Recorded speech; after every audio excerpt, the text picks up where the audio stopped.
começar com a palavra com o professor Eurico Dessante. Bom dia a todos. Quero agradecer a presença de todos e aproveitar para apresentar a mesa, seguindo a ordem aqui, a Vanessa Canado, professora da Escola de Direito, aqui da Fundação Getúlio Vargas, da ESP, professor Isaías Coelho, professor também da Escola de Direito, economista, e diretor do Centro de Cidadania Fiscal, Bernardo Api, economista, Nelson Machado, na verdade, advogado, ele tem certa restrição em relação a essa formação dele, lá nos anos 70, na Universidade de Brasília, mas doutor em contabilidade, uma referência, e professor aqui da Escola de Economia.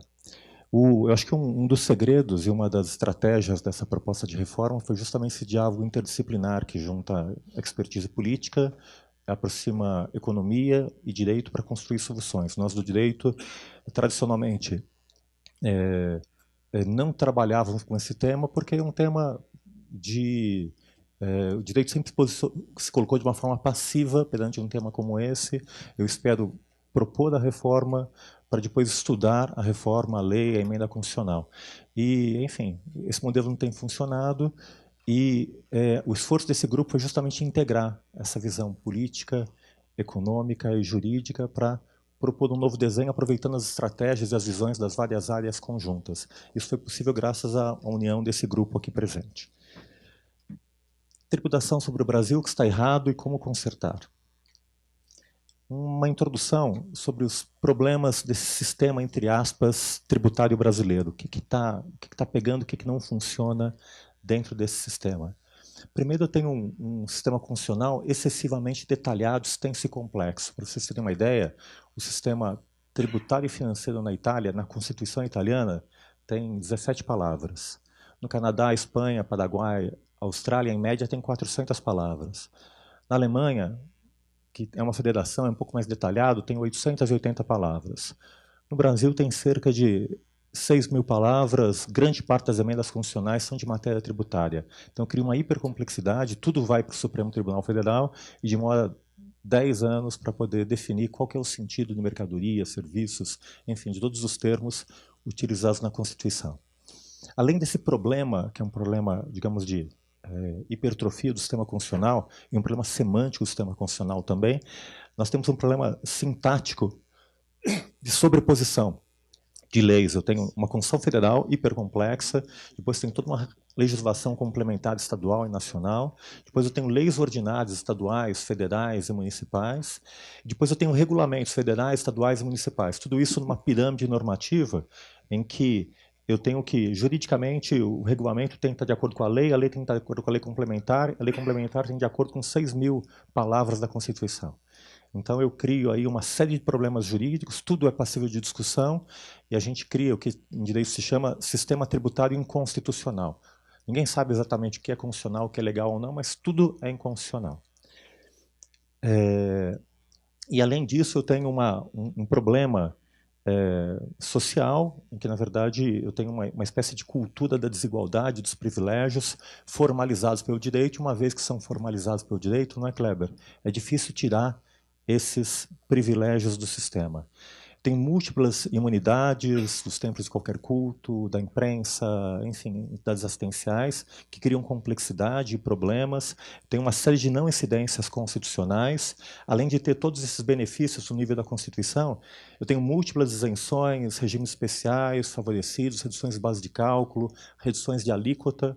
Tudo isso cria uma grande plataforma de não incidência tributária, cria complexidade e não gera arrecadação.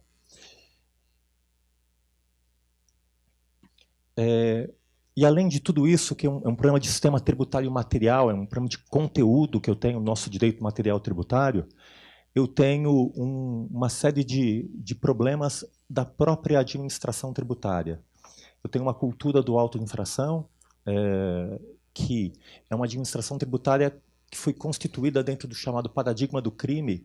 Então, a ideia é punir, punir, punir, só que eu tenho um sistema hipercomplexo que ninguém sabe exatamente qual que é a legalidade, a administração tributária é pressionada para estar arrecadando e atingindo as metas fiscais, é difícil mudar a legalidade é complexa, o contribuinte recorre para o contencioso sempre, então uma cultura que o fisco vai lá e lavra a autoinfração, lava a autuação, tem que contratar advogado, e enfim, entra nesse ciclo vicioso que acaba gerando mais complexidade e que não resulta em arrecadação. Eu tenho o maior contencioso tributário do mundo, algo em torno de 4 trilhões, cerca de 60% do PIB nacional, é contencioso tributário, que é uma moeda podre, difícil de receber, e tudo dependendo de deliberações das várias instâncias judiciais.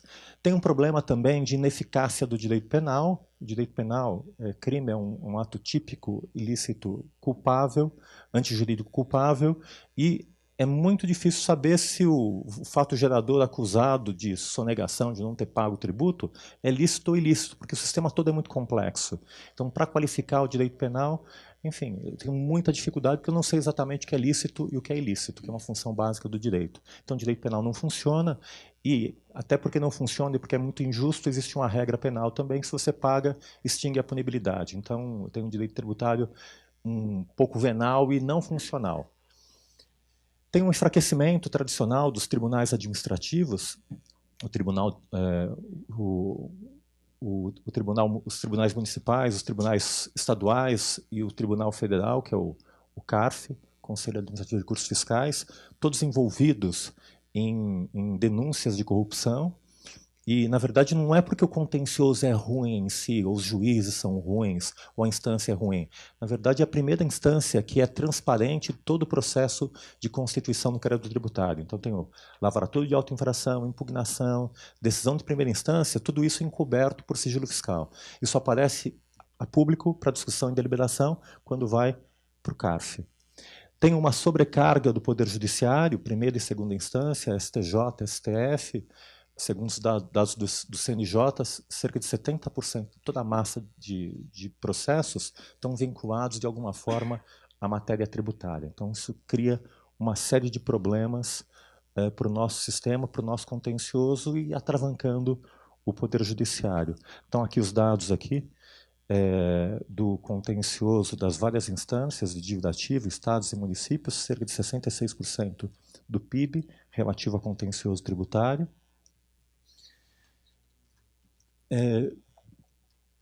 Juridicamente, a prática legal é abstrata, a prática da aplicação concreta, eu tenho uma cultura do contencioso dentro de todo esse sistema que, curiosamente, olhando para a nossa Constituição, ela acaba afrontando os principais valores da Constituição. Então, às vezes, a gente fala brincando que dá para entrar com uma ação direta de inconstitucionalidade, alegando que o sistema tributário como um todo é completamente inconstitucional. O fato é que a prática do sistema tributário, toda a legislação do sistema tributário, ela afronta os principais valores da Constituição. Então, para dar um exemplo para vocês, eu tenho 4 cláusulas pétreas, que são os pilares fundamentais da Constituição, que são justamente, que estão no artigo 4º, no parágrafo 4º do artigo 60 da Constituição.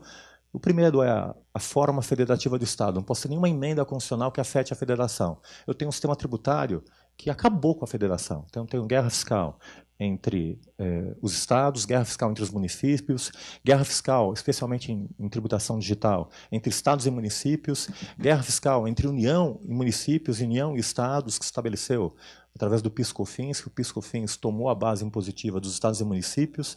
Enfim, um sistema tributário que acabou com a federação na prática e com toda a prática legislativa e da aplicação concreta da legislação.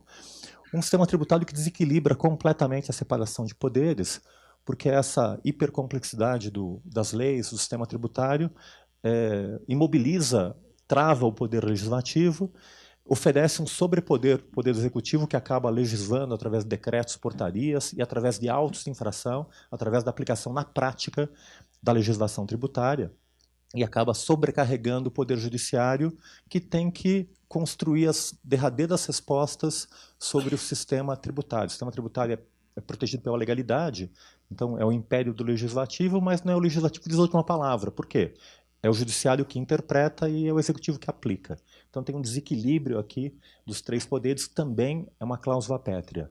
Abala o sistema de direitos e garantias fundamentais, pois em três dimensões, enfraquece a dimensão da legalidade, que é uma garantia fundamental, não tenho lei para salvaguardiar e proteger o contribuinte, então é terra de ninguém, é terra de o tempo todo de insegurança, incerteza, a palavra máxima que define direito tributário é insegurança, incerteza, aumenta a desigualdade, porque quem recorre consegue decisão favorável, faz coisa julgada.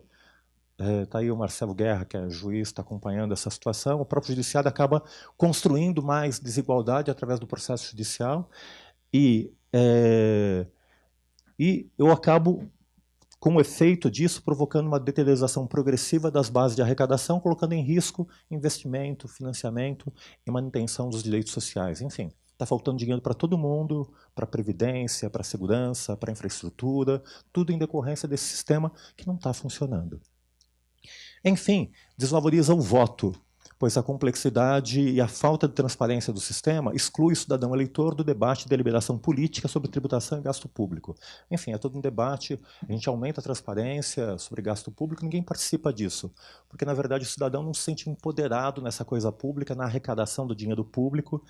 O cidadão não vê nas eleições, estamos começando aqui o processo eleitoral de 2018, a gente está levando para os candidatos, estão conversando todos os candidatos sobre essa proposta, mas o cidadão não se vê empoderado nesse debate. Parece que é um debate de empresários. O empresário tem que discutir PIS, COFINS, IPI, ICMS, quando, na verdade, todos esses impostos são pagos pelo cidadão. Quem paga é a pessoa física.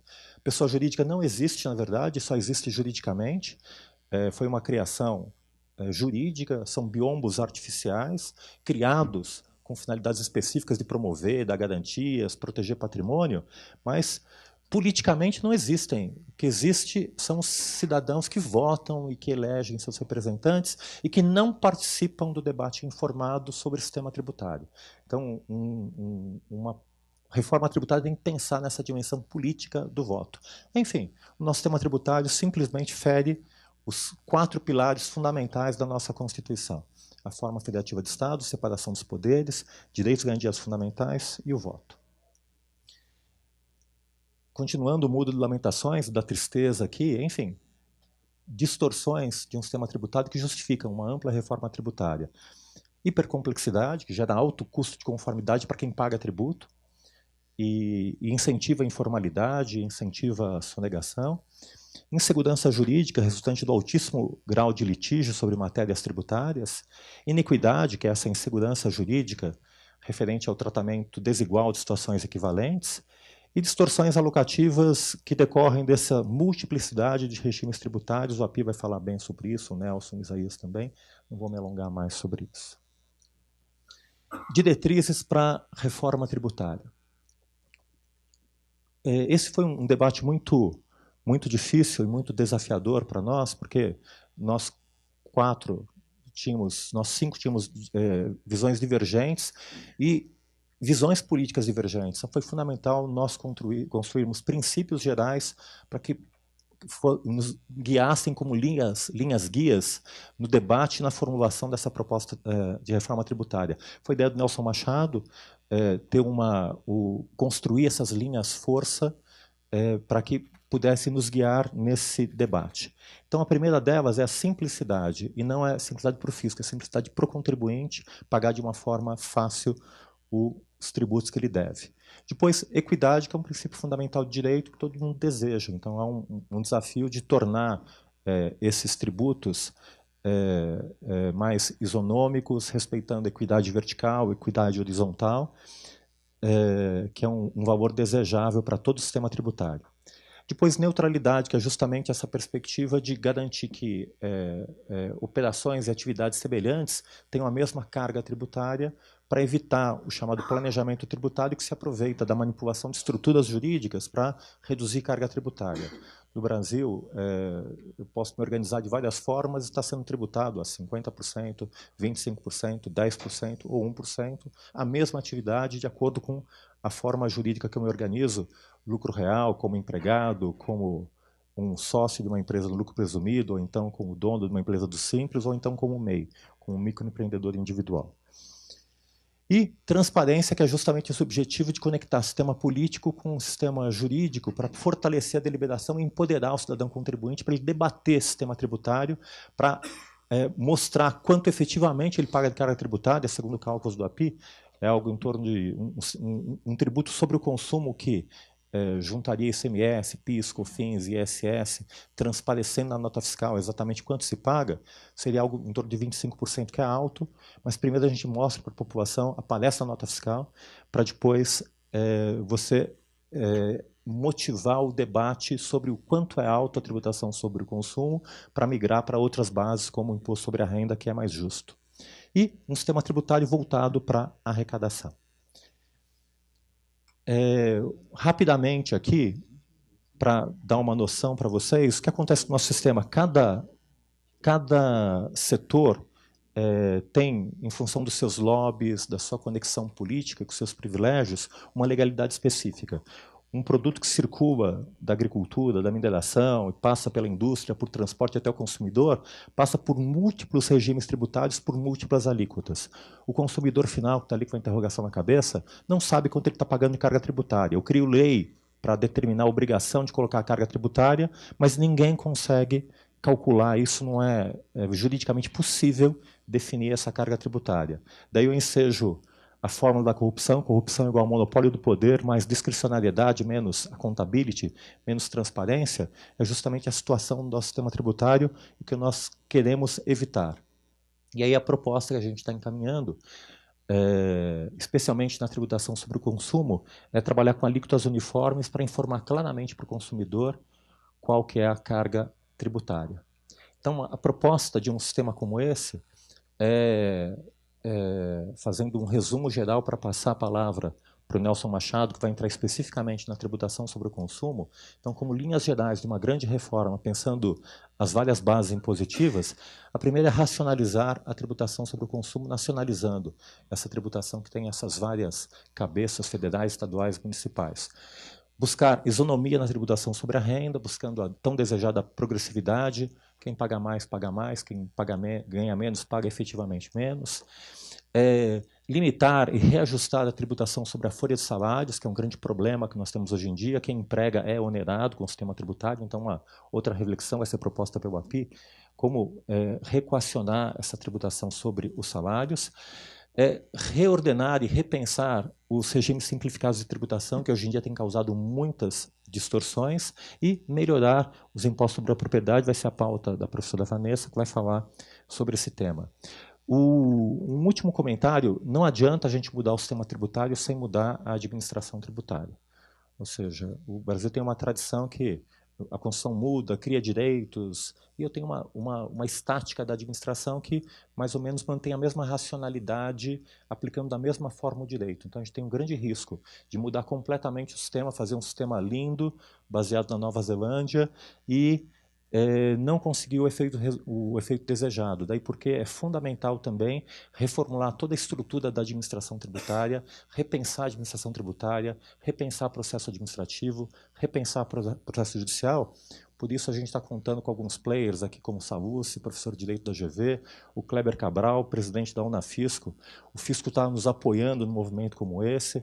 Aqui também nós temos o Lobato, que representa a Fresp e o Sinafresp, o Sindicato dos Agentes Fiscais estaduais, que também está mobilizado num movimento de reforma como esse. Os agentes fiscais percebendo que a principal ferramenta de trabalho deles, que é a legalidade, está distorcida, então eles estão nesse movimento também.